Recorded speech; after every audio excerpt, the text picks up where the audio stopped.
Subscribe کریں ہمارے channel کو اور بیل آئیکن کو کلک کریں تاکہ ہماری ہر نئی آنے والی ویڈیو آپ تک بآسانی پہنچ سکے۔ بسم اللہ الرحمن الرحیم۔ حضرت امرورہ زوجہ حضرت نوح علیہ السلام۔ حضرت نوح علیہ السلام دنیا میں وہ پہلے نبی ہیں جو عذاب سے اپنی قوم کو رائے اور ان کی توحید کی طرف بلانے کے لیے نبی بنا کر بھیجے گئے۔ قرآن شریف میں کئی جگہ آپ کا ذکر مذکور ہے۔ آپ نے اپنا نکاح امرورہ سے کیا جو قابیل کی اولاد میں سے ہے۔ امرورہ کے باپ کا نام ہراکیل ہے اور اس کا نسب نامہ حسب ذیل ہے۔ امرو بنت ہراکیل بن محول بن خنوخ بن قیس بن حضرت آدم علیہ السلام۔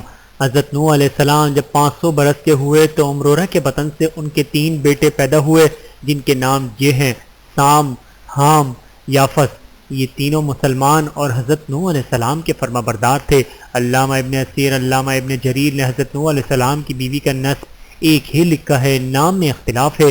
ممکن ہے کہ یہ کاتب کا سہو ہو اور امرورہ کا ارزا لکھا گیا ہو یا ارزا کو امرورہ، مگر اول صحیح معلوم ہوتا ہے کیونکہ تاریخ طبرانی جو ہمارے مطالعے میں ہے نہایت صحیح اور بڑے اہتمام سے طبع کی گئی ہے، اور تاریخ کامل مصر کی معمولی چھپی ہوئی ہے جس کے مقابلے میں اول لذکر کو ترجیح دینا بالکل عقل کے موافق ہے۔ علامہ طبرانی نے حضرت نوح علیہ السلام کی ایک اور بیوی کا اپنی تاریخ میں ذکر کیا ہے۔ وہ لکھتے ہیں مجھے حارث نے براوت ابن سعید مرفوعاً بیان کیا، حضرت ابن عباس رضی اللہ تعالیٰ عنہ سے مروی ہے کہ حضرت نوح علیہ السلام نے بنی قابیل میں ایک اور عورت سے عقد کیا، اس کے بطن سے حضرت نوح علیہ السلام کا ایک لڑکا پیدا ہوا جس کا نام بناظر تھا۔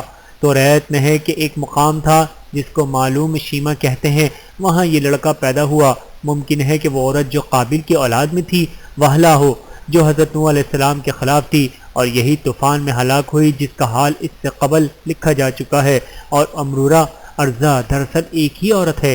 حضرت امام جلال الدین سیتوطی رحمۃ اللہ فرماتے ہیں کہ طوفان کے بعد حضرت نوح علیہ السلام بنی قابیل کی ایک عورت سے شادی کی، اس سے ایک بیٹا پیدا ہوا، اس کا نام یونان رکھا۔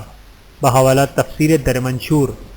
حضرت نوح علیہ السلام کی ایک بیوی تھی جو آپ کی تمام اولاد کی واحد ماں تھیں۔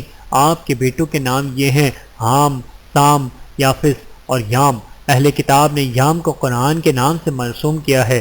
یہی وہ بدبخت شخص ہے جس نے اپنے مخلص نجاست دہندہ کی بات نہ مانی اور غرق ہو گیا، اور آپ کی بیوی عابرہ طوفان سے قبل فوت ہو چکی تھی۔ ایک قول یہ بھی ملتا ہے کہ وہ بھی کافر تھی اور باقی کافروں کی طرح وہ بھی طوفان میں ڈوب کر مر گئی۔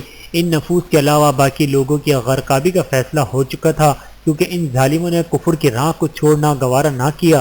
اہل کتاب کے نزدیک حضرت نوح علیہ السلام کی بیوی عابرہ کشتی میں سوار تھیں۔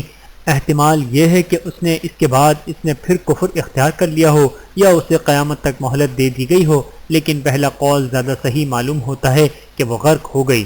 بحوالہ قصص الانبیاء ابن کثیر۔ ویڈیو دیکھنے کا بہت شکریہ۔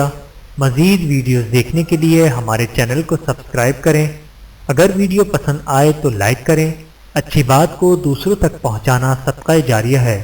جزاکم اللہ خیرا کثیرا۔ اپنا اور اپنے پیاروں کا بہت زیادہ خیال رکھیے گا اور مجھے دعاؤں میں یاد رکھیے گا۔ Take care. اللہ حافظ۔